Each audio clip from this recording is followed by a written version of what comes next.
শ্রীমৎ স্বামী গৌতমানন্দজি মহারাজ 1929 সালের 15 এপ্রিল বেঙ্গালুরুতে জন্মগ্রহণ করেন।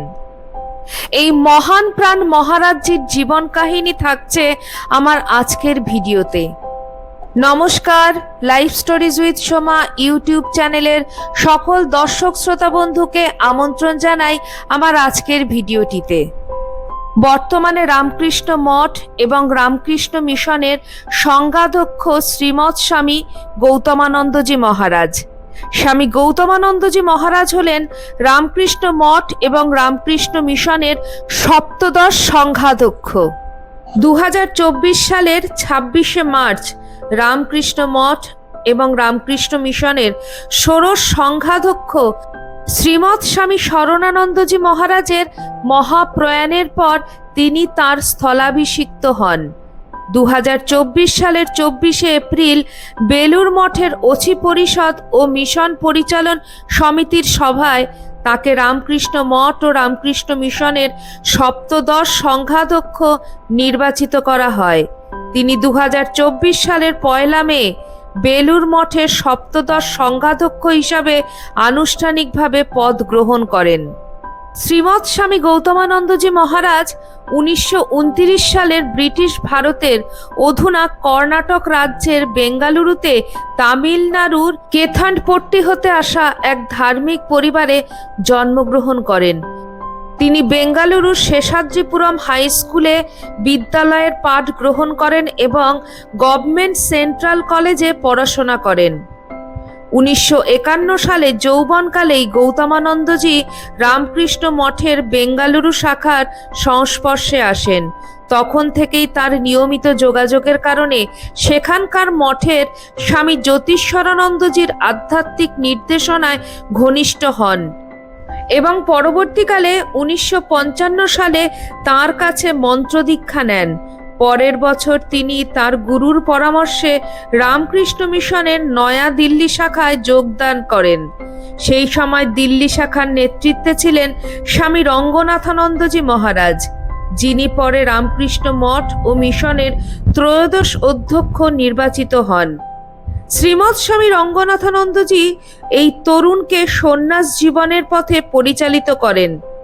1960 সালে তিনি বেলুর মঠের প্রবেশিকা প্রশিক্ষণ কেন্দ্রে যোগদান করেন। 2 বছরের প্রশিক্ষণ শেষে তিনি 1962 সালে মঠের অষ্টম অধ্যক্ষ শ্রীমৎ স্বামী বিশুদ্ধানন্দজি মহারাজের কাছ থেকে ব্রহ্মচর্য দীক্ষা এবং নাম ব্রহ্মচারী আত্মচৈতন্য গ্রহণ করেন। এরপর তিনি শ্রীমৎ স্বামী স্বহানন্দজির সঙ্গে দিল্লিতে ফিরে আসেন এবং 2 বছর স্বামী স্বহানন্দজিকে সহায়তা করেন।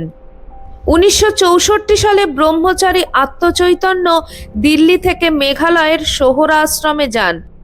সোহরা শাখা সংলগ্ন উপজাতীয় জনগোষ্ঠীর সর্বাত্মক উন্নয়নের প্রভূত কাজ করেন। এরপর আত্মচৈতন্য সন্ন্যাস গ্রহণের জন্য বেলুর মঠে আসেন। রামকৃষ্ণ মঠ ও মিশনের দশম সংঘাধ্যক্ষ শ্রীমৎ স্বামী বীরেশ্বরানন্দজি মহারাজ তাকে সন্ন্যাস দীক্ষা এবং স্বামী গৌতমানন্দ নাম প্রদান করেন। স্বামী গৌতমানন্দজি মহারাজের রামকৃষ্ণ ভাবধারার অনেক প্রবীণ সন্ন্যাসী মহারাজের সংস্পর্শে আসার সৌভাগ্য হয়েছে। উল্লিখিত গুরু ছাড়াও তারা হলেন স্বামী অভয়ানন্দজি অর্থাৎ ভারত মহারাজ, স্বামী শঙ্করানন্দজি যিনি সপ্তম সংঘাধ্যক্ষ ছিলেন, স্বামী মাধবানন্দ যিনি অষ্টম সংঘাধ্যক্ষ ছিলেন, স্বামী নির্বাণানন্দজি অর্থাৎ সূর্যি মহারাজ এবং শ্রী শ্রী মায়ের একজন শিষ্য স্বামী শান্তানন্দজি প্রমুখেরা। সন্ন্যাস গ্রহণের পর স্বামী গৌতমানন্দজি কেদারনাথ, বদ্রীনাথ, অমরনাথ, গঙ্গোত্রী, গোমুখ এবং যমুনেত্রীতে তীর্থ ভ্রমণের পর পুনরায় সোহরায় ফিরে আসেন এবং সব মিলিয়ে তিনি 4 বছর সোহরাতে ছিলেন। 1968 সালে তাকে মুম্বাই শাখায় যেতে হয়। সন্ন্যাস জীবনের নতুন অধ্যায় তিনি 8 বছর দায়িত্ব পালন করেন। পরবর্তীতে 1976 সালে তিনি অরুণাচল প্রদেশের প্রত্যন্ত উপজাতীয় গ্রাম আলো, যার পূর্বের নাম ছিল আলং, সেখানে মিশনের প্রধান নিযুক্ত হন। সেখানে তিনি দীর্ঘ 13 বছর উপজাতীয় শিশুদের শিক্ষাদানের মহান দায়িত্ব পালন করেন। সেখানকার স্কুল যেমন ক্রমে ক্রমে প্রাথমিক হতে মাধ্যমিক ও উচ্চ মাধ্যমিক স্তরে উন্নীত হয়, তেমনি শিক্ষার্থীদের প্রগতিতে 1985 সালে স্কুলটি শিশু কল্যাণে সেরা কাজের জন্য জাতীয় পুরস্কার লাভ করে। স্কুলের ফুটবল দল 1986 এবং 1988 সালে দুবার সুব্রত মুখার্জি কাপ ফুটবল টুর্নামেন্টে রানার্স আপ হয়। 1989 সালে স্বল্প সময়ের জন্য তাকে রায়পুর কেন্দ্রের প্রধানের দায়িত্ব নিতে হয়। সেখানে অবস্থানকালে 1990 সালে রামকৃষ্ণ মঠের অছি পরিষদের ট্রাস্টি ও রামকৃষ্ণ মিশনের পরিচালন সমিতির সদস্য হন। পরে তিনি অধুনা ছত্তিশগড়ের নারায়ণপুরের দায়িত্ব নিয়ে প্রত্যন্ত এবং উপজাতি অধ্যুষিত এলাকার জনসাধারণের মধ্যে অত্যন্ত কঠিন পরিস্থিতির মাঝে শিক্ষা প্রসারের কাজ করেছেন। 2 বছর নারায়ণপুরের সেবামূলক কাজের পর 1991 সালে ডিসেম্বর মাসে সারদাপীঠ কেন্দ্রের দায়িত্ব নেন। পরবর্তী 3 বছর দক্ষতার সঙ্গে তিনি পরিচালনা ছাড়াও সারদাপীঠের ছত্রছায়ায় বেশ কয়েকটি শিক্ষা প্রতিষ্ঠান শুরু করেন।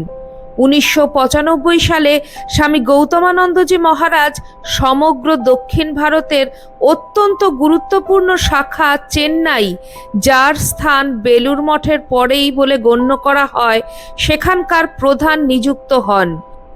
এখানে 3 দশকের কার্যকালে তিনি অসামান্য কাজের স্বাক্ষর রেখেছেন। 1997 সালে স্বামী বিবেকানন্দের প্রত্যাবর্তনের শতবর্ষে রামেশ্বরম থেকে চেন্নাই পর্যন্ত শোভাযাত্রা, 2003 এবং 2013 সালে যথাক্রমে সারদামা এবং স্বামী বিবেকানন্দের 150তম জন্মবার্ষিকী যথাযথভাবে পালন করেছেন। তিনি দেশে বহু ত্রাণ অভিযানে অংশ নিয়েছেন। পুদুচেরি, অন্ধ্রপ্রদেশের কাডাপা ও তিরুপতি এবং তামিলনাড়ুর চেঙ্গাম, থাঞ্জাভুর, থিরুমকুডাল এবং ভিলুপুরমে মিশনের নতুন শাখা স্থাপনে সহায়তা করেন।